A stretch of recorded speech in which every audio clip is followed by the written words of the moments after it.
Kuna namna ya kuonyesha shukurani kwa Mungu. Njia ya kwanza ni kwa dhabihu, kwa sadaka ambayo unaweza kwenda kuitoa madhabahuni. Bwana Yesu asifiwe. Kwa dhabihu. Inapoitwa dhabihu lazima iende wapi? Madhabahuni. Kitu chochote kinachoitwa dhabihu lazima kuwe na nini? Na madhabahu. Yaani ukisikia neno dhabihu lazima ielekezwe wapi?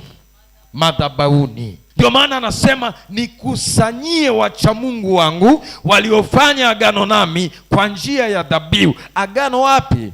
Madhabahu. Kwa hiyo njia ya kwanza ni kwa njia ya dhabihu. Njia ya pili ni kwa njia ya sadaka ya shukrani.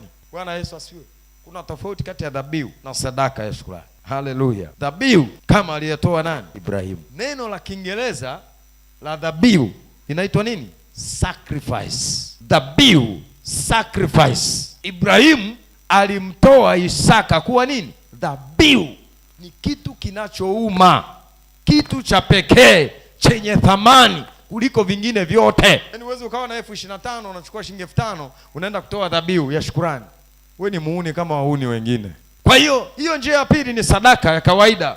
Sadaka ya kawaida unaweza kutoa kanisani, unaweza kutoa kwa yatima, unaweza kutoa kwa wajane, unaweza kutoa kwa wahitaji, unaweza kutoa kwenye shida. Ni namna ya kumshukuru nani? Mungu kwa sadaka. Na kuna sadaka pia za kudumu. Kwa mfano, pale kanisani kuna mama fulani maisha yake naona ya kawaida. Kwa hiyo yule mtoto wake kuanzia leo, kuanzia mwakani 2026, mimi nitamsomesha kama shukrani yangu kwa nani? Kwa kunivusha mwaka 2025. Sio unapata mshahara unakula mwenyewe, fungu la 10 utoi, yatima usomeshi, wenye mahitaji usomeshi, we upo tu unakula mwenyewe tu. Lakini shukrani inaweza ikawa ni maombi maalum ya kujitenga kwa kushukuru mbele za nani? Za Mungu. Kama sisi tulivyofanya kuanzia tarehe 1 mpaka leo tarehe ngapi?